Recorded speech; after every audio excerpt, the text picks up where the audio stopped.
everyone, Mitch coming in from the Commander's Core studio. Welcome to the show. So on today's episode, I've got a fun one for you. We're talking about Magic the Gathering's best deck archetypes for Commander. What's your playstyle, and does it match up with what the top of the top, the tippity top, the cream of the crop is?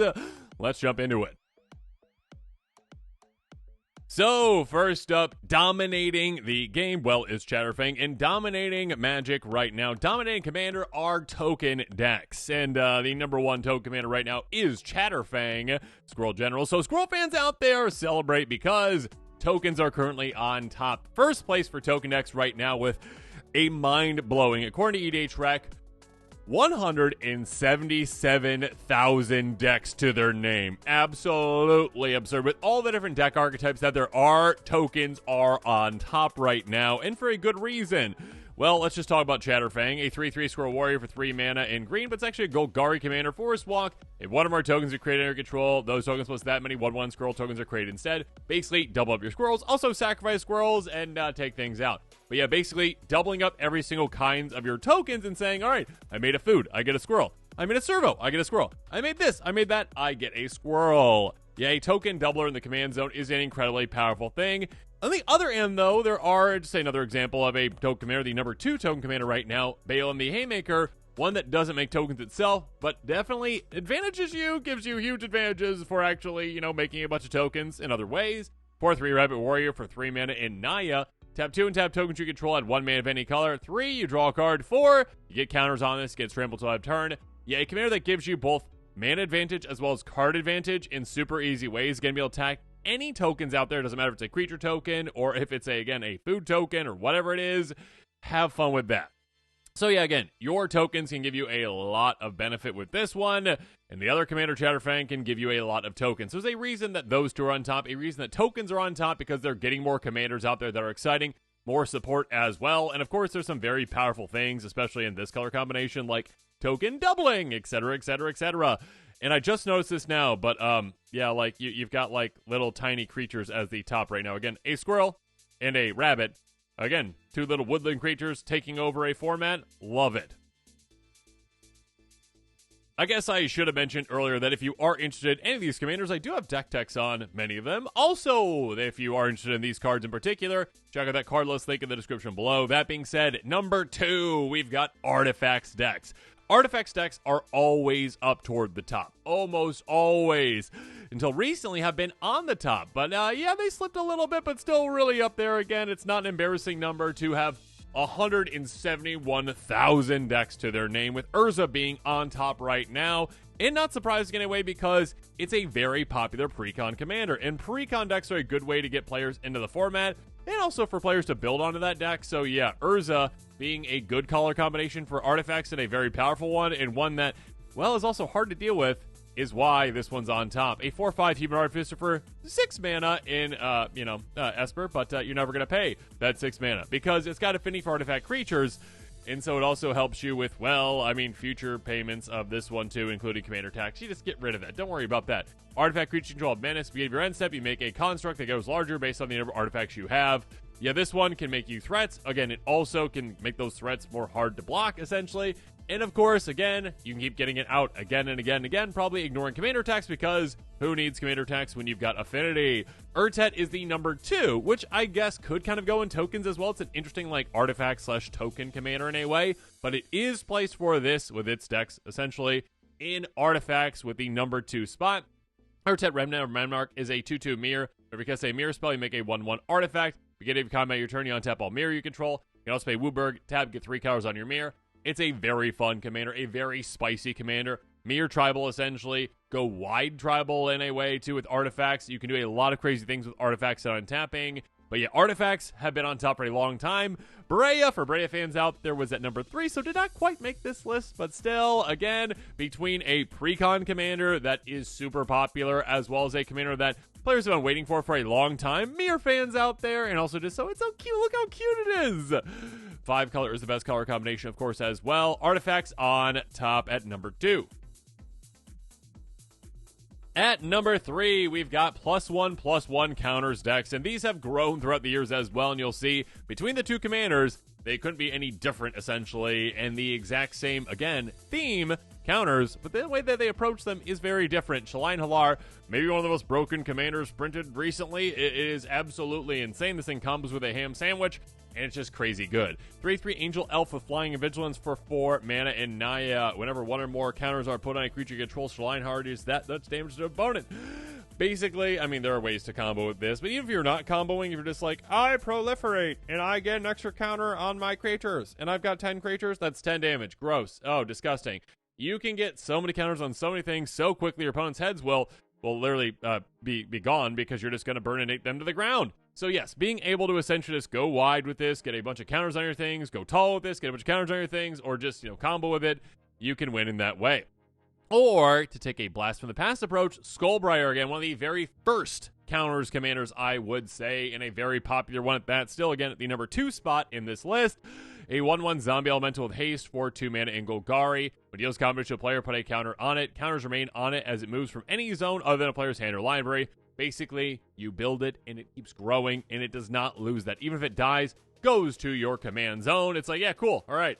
Get those counters still, and I come back into play with those counters. So I can just build this absolute monster throughout the game and not worry about, it losing out on all the building that I've done with it. So yeah, again, a different approach, obviously, from a newer age commander, Shalyn Halar, and the way that approaches counters, to an older age one with Skullbriar. But yeah, you see that counters are here to stay. Counters are continually building and evolving, essentially. Number 3 right now with, 159,000 decks to their name. At the 4th spot on this list, we've got treasure decks, which, my goodness, were not even a deck type years and years and years ago, right? And then when treasures came, finally on the scene, in Ixalan, it was like, there's like a couple of them. There's like a couple of things that make treasures, but it's an interesting thing. And then all of a sudden just exploded and took over Commander because, everything made treasures. Yeah, Mr. House President and CEO is leading the pack right now with treasure decks. 156,000 decks, not just for Mr. House, but for treasure decks in general, which is crazy. 0/4 Ledger Artifact Creature Human for 3 mana in Mardu. Whenever you roll a 4 or higher, create a 3/3 robot. If you rolled a 6 or higher, instead create a token and a treasure, and that token to a treasure. By paying 4 and tap, you roll a 6-sided dice plus additional 6-sided dice for each mana from treasure spent to activate this ability. Treasures here, treasures there, treasures everywhere in a good combination, color combination for treasures too. And of course, Magda brazen out. Well, I'd say that this commander has gotten more and more popular as the years have gone on. When it first came out, again, treasures were just kind of a gleam in the eye of Magic in general. And essentially just like, oh yeah, treasures, okay, cool, they're there. But there's only so many ways to make them. These days, again, everything makes a treasure. So essentially with Magda, you're like, all right, sacrifice 5 treasures, go get whatever artifact and dragon you want out of your library directly onto the battlefield. Absurd. Crazy combo commander potential. But of course, also tapping dwarfs for mana, it gives you treasures, basically, essentially, too. I mean, not tapping dwarfs for mana, but whenever they're tapped, you get treasures. You know what I mean? Being able to essentially turn this commander into a powerhouse over the years just shows how much treasures have grown. So, yeah, again, treasures currently at 4th place, 156,000 decks to their name for a good reason. Next up, we are moving on to Life Gain, and this one came out hot right away. Frodo Adventurous Hobbit / and we'll get back to this in a second, Sam Loyal Attendant, again, a commander that is a partner commander that is also a precon commander that really got popular and took over Life Gain, which is always toward the top, essentially, when it comes to the charts. 150,000 decks for Life Gain decks in total. And Frodo and Sam make up a not good portion of it. Obviously, there's so many commanders out there in Life Game, but a big chunk. This one is a commander that says, you know what? Hey, I am going to be just an absent commander that's about life gain. And also, doing some crazy things when it comes to card draw, too. 1/3 with Vigilance that says when it attacks, you gain 3 or more life this turn. The ring tempts you, then throws your ring barrel. The ring tempted you 2 more times this game. You draw a card. Great, awesome, amazing. By the way, also, have some food. Sam's hungry. Sam wants to give you food, too. If you have combat on your turn, you get a food token. Activate as a food you control costs 1 less to activate. Being able to give food for cheaper, being able to gain that life, makes it so you are actually getting that card draw as well. A great combination. That being said, again, with a lot of these kind of showing the first place, showing the second place, we get a good dichotomy of the new and the old in some ways. And Aloro, again, one of the very first kind of key commanders out there, essentially, in Commander that was made for it. Allura Ageless Ascetic, a 4/5 giant soldier for 6 mana and Esper. Beginning of your upkeep, you gain 2 life. Whenever you gain life, you may pay 1. If you do, draw a card. Each opponent loses 1 life. Begin of your upkeep, if it's in the command zone, you gain 2 life. Basically, Eminence before it was a thing. Being able to essentially just give you free life gain every single one of your turns, whether you actually ever play your commander or not, is pretty crazy. And yeah, it has withstood the test of time. Again, its name, Ageless Ascetic, is that for a reason. Again, showing kind of the new age life gain-ish commanders, as well as the, you know, more old school commanders as well. Life gain is here to stay. Life gain can do some very powerful things and is still good enough for 5th place on this list. 150,000 decks for life gain. Now, there is a drop-off, actually, for the next group of decks. Again, 6th place, we've got equipment decks that have 100,000 decks to their name. Again, we just talked about how life gain was at 150,000. There is a drop-off. That being said, equipment decks are fast on the heels. Like Sir Gwyn on a horse, going really quickly. Equipment decks are getting more and more and more popular. A 5/5 Humanoid with Vigilance and Menace for 6 mana in Mardu. For a equipped creature you control attacks, you draw a card, you lose 1 life. Equipment you control that equipped knights basically are free, which is insane. Being able to go, okay, I equip that for free, that for free, that for free, that for free. Again, it's like a Voltron-y commander that also just goes, oh yeah, free equipment. Great. Amazing. You don't have to go Voltron, you can go Knight Tribal too, but yeah, basically going, oh yeah, just whatever obnoxiously amazing equipment I have that might be pretty cheap to get out. Oh, like, you know, a certain, you know, giant hammer thing that gives +10/+10.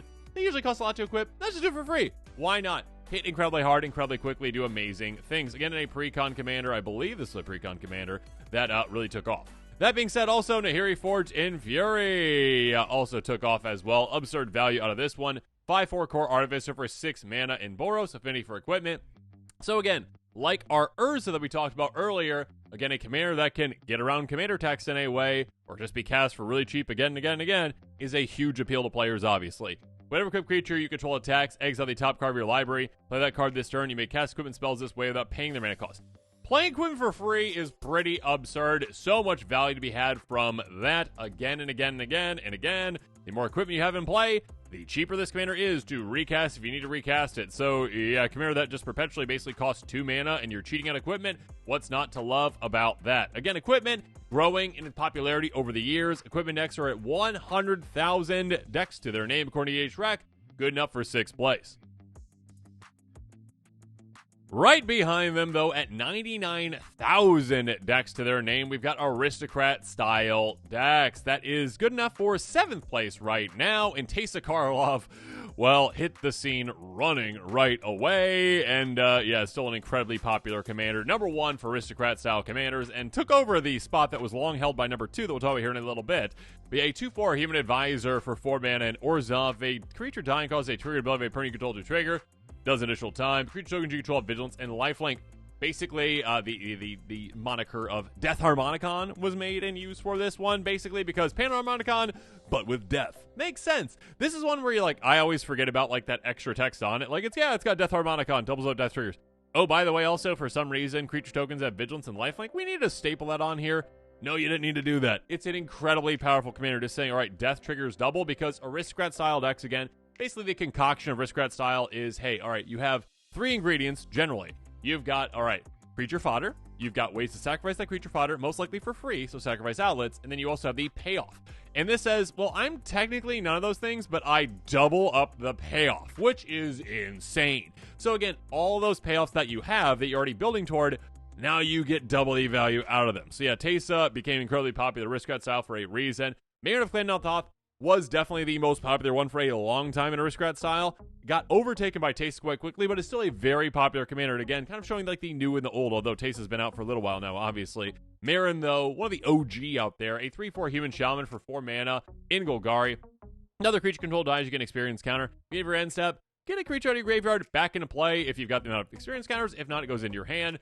So basically, you're able to just go, all right, throughout the game, build up my experience counters, get bigger and bigger creatures out for free, and just get so much value out of this.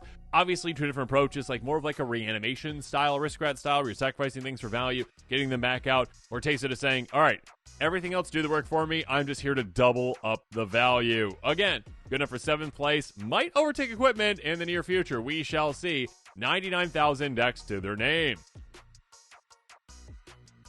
Okay, so this one, again, talking about commanders overtaking their actual theme very, very quickly. Stellarly Wildcard took over Spellslinger decks very quickly as well. Oh my goodness, 90,000 or so decks to their name. Not Stella, but Spellslinger decks in general.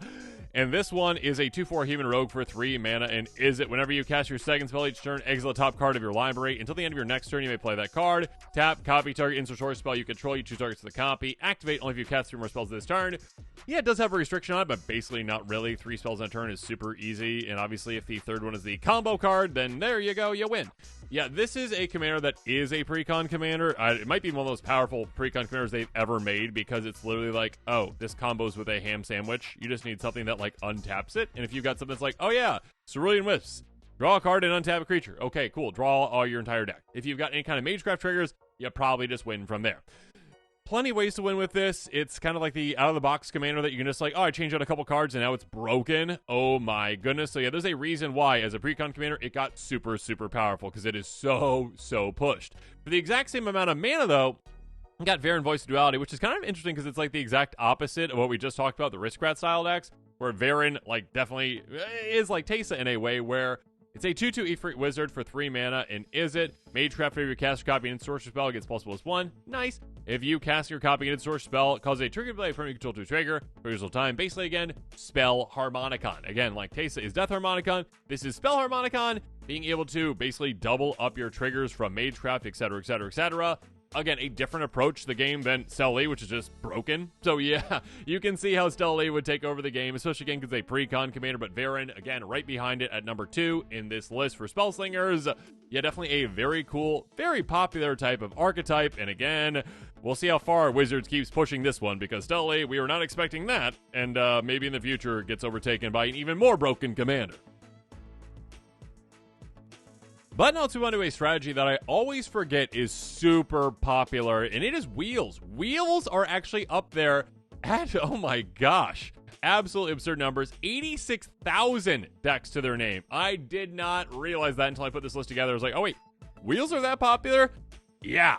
A 2/4 zombie wizard for 5 mana in Grixis. We've got Nexar the Mindrazor, an OG, and also still the most popular Wheels commander out there. We'll see if something ever overtakes it, but yeah, nothing has so far. Beginning of each player's draw set, the player draws an additional card. Oh, and by the way, hey, Underworld Dreams. Opponent draws a card, 1 damage to that player. So this is a commander where it's like, all right, hey, I'm giving everyone extra cards. You're welcome. By the way, also with pain. Every card you draw is with pain. So yeah, being able to go wheel, which again, a wheel is basically, hey, everyone discards their hand, draws 7, essentially is what a wheel usually is. There are some variations on that, but yeah, hey, all right, you know that plan that you had? Cool, all right, throw out the window because you don't know what your hand is anymore. You get new hand, and I get new hand too. Oh, by the way, I drew another wheel, which is my plan, to just basically do this and get a wheel and wheel and wheel and wheel. The more wheels you have in your deck, the more easy it is for you to keep doing that plan. So yeah, you take your opponents out incredibly quickly, damage doublers, damage triplers as well. Yeah, wheels can go pretty crazy. Or again, when in a different way of like, you know, not punishing opponents, but kind of. Xyrus the Writhing Storm. Again, using wheels in a different way. 3/5 Snake Leviathan with flying for 5 mana in Teamer. Whenever opponent draws a card except the first they draw into their draw steps, you get a snake. Which again, with this art, I always laugh at it because it's like, I'm making stakes. By the way, for some reason, it's from a giant snake Leviathan that's in the sky, and these little baby snakes are just falling down to the ground. But don't worry, they're okay.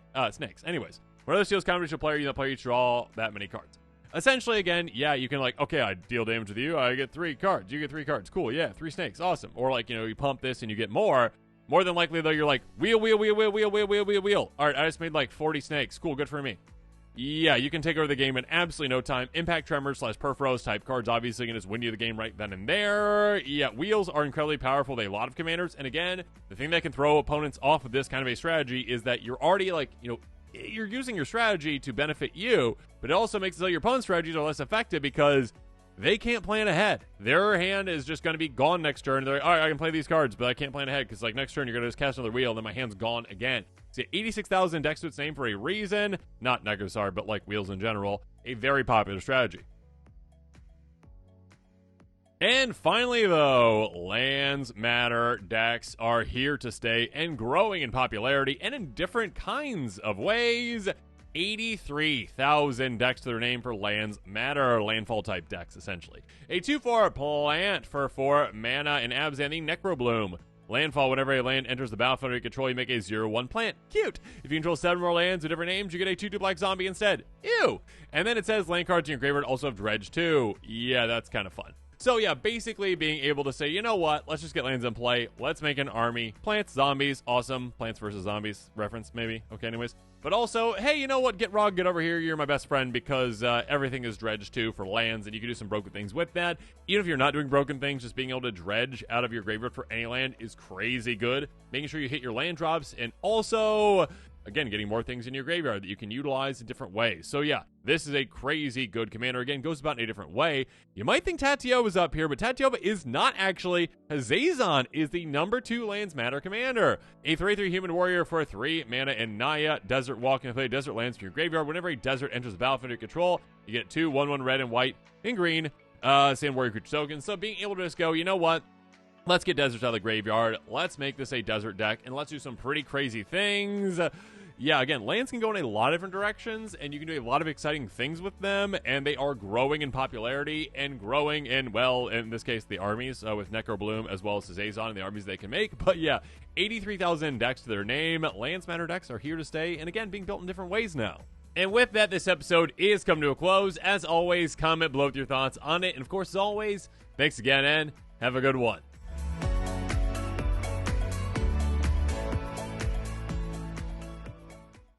This show and episodes like this one are possible thanks to viewers like you. If you're looking for an easy way to help support this show, make sure that you like, share, and subscribe. Also, hit that bell notification icon so you don't miss any new episodes. You can also go check out our playmats and other merchandise at thecommandersquarters.com. Another easy way to support this show is with our TCG player affiliate links. So whether you're buying a deck or individual cards, you can use this general link right here or one in the description. And the final way that you can support this show is by supporting us directly by becoming a patron. There are many benefits to being a patron, and I truly couldn't do this without all of their support.